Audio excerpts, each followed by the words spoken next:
కోసమే అమ్మ ఎక్కువ బెంగ పెట్టుకుంటుంది. పాపులైన వారు అయ్యో వీళ్ళు ఎలా మారినా చెంతకి చేరుతారని పరమేశ్వరుడు ఎలా బెంగ పెట్టుకుంటాడో అమ్మ అలా బెంగ పెట్టుకుంటుంది. అందుకే పరమేశ్వరుడు ఎటువంటి వాడో తల్లి అటువంటిది. తల్లికి పరమేశ్వరుడికి అభేదం. అంత గొప్పవాడైన తండ్రికి ప్రథమ నమస్కారం లేదు. మాతృదేవో భవ, అమ్మకే నమస్కారం. సరే, కనుక ఆమె పరమ సంతోషంగా పరమ ప్రేమగా ఆ బిడ్డల్ని పెంచుతోంది. వినత చూసింది. చూసి ఆవిడ అతిశయము కలిగినటువంటి స్త్రీ. అతిశయము అన్న మాటకు అర్థం ఏమిటో తెలుసా అండి? విశ్వాసము అని ఒకటి ఉంటుంది, అతి విశ్వాసము అని ఒకటి ఉంటుంది. విశ్వాసము అంటే తను నమ్మినది, తను చదివినది, తను చేస్తున్నది సత్యము, ఇది మంచిది. అతి విశ్వాసము అన్న మాట ఎక్కడొస్తుందో తెలుసా అండి? నా బుద్ధితో నేను ఆలోచించి చెప్పేది ఏది ఉంటుందో దానికి తిరుగులేదు అన్న అతిశయం. ఇది ప్రమాదకారి. ఇది ఎక్కడో అక్కడ పప్పులో కాలేయిస్తుంది. వేయించినప్పుడు ఎలా ఉంటుందో తెలుసా అండి?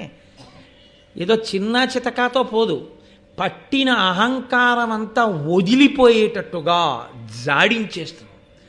చాకళ్ళు బండకేసి బట్టను కొడతారే అలా కొడుతుంది అతి విశ్వాసం. అతి విశ్వాసము వలన కాని పడ్డాడో గోతులో ఇక మళ్ళీ లేవడంలో చాలా చాలా కష్టం ఉంటుంది. మీరు లోకంలో ఎప్పుడైనా చూడండి, అతి విశ్వాసము మంచిది కాదు. మీరు ఒక నిర్ణయం తీసుకొని మీరే చాలా నమ్మేస్తే అవతల వారు కూడా అలాగే ఉన్నారో లేదో మీకు తెలియకపోతే, నేను అనుకున్నవన్నీ సత్యాలే అని మీరు అనుకున్న నాడు, మీరు గోతులో పడిన నాడు మీకు మళ్ళీ పైకి లేచేటప్పుడు తెలుస్తుంది ఆ బాధ ఏమిటో. ఇదే వినతతో వచ్చిన సమస్య. అంతకు మించి ఆవిడిలో చెడ్డతనం ఏం లేదు. ఇదొక్కటే ఆవిడితో ఉన్న పెద్ద సమస్య. అందుకే నేను బాగా ఆలోచించగలను, అందుకే కద్రువ పిల్లల కన్నా బలవంతులు నాకుంటే చాలు. ఆవిడికి 1000 మంది ఉంటే నాకు 2 ఉంటే చాలు. ఒక్కడు అని అడగకూడదు కాబట్టి, ఒక కొడుకు శాస్త్రంలో కొడుకు కాడు కాబట్టి 2 కొడుకులే. కించిత్ అతిశయ భావంతో ఉంటుంది. చాలా మనస్తత్వ శాస్త్రాన్ని మాట్లాడుతుంది మహాభారతం.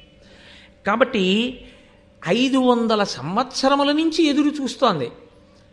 అక్కడ పుట్టే పిల్లల కన్నా ముందు తన పిల్లలు పుడతారని ఒక ఆశ. ఎందుకంటే వీళ్ళు ఎక్కువ బలవంతులు కదా అని తొందరగా పొదగబడతారనుకుందో ఏమో ఆవిడ. 500 సంవత్సరముల తర్వాత అక్కడ 1000 మంది పుట్టేశారు.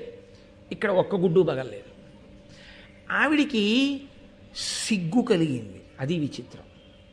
నన్నయ్య గారి మాటని నన్నయ్య గారి మాటగానే మీరు పట్టుకోవాలి. మీ సొంతంగా మీరేమీ అన్వయాలు చేయకూడదు. నన్నయ్య గారు వాడిన మాట ఏమిటంటే లజ్జనుంది. ఆమె సిగ్గుపడి, సిగ్గు వలన దుఃఖమును పొంది. దేనికి సిగ్గు?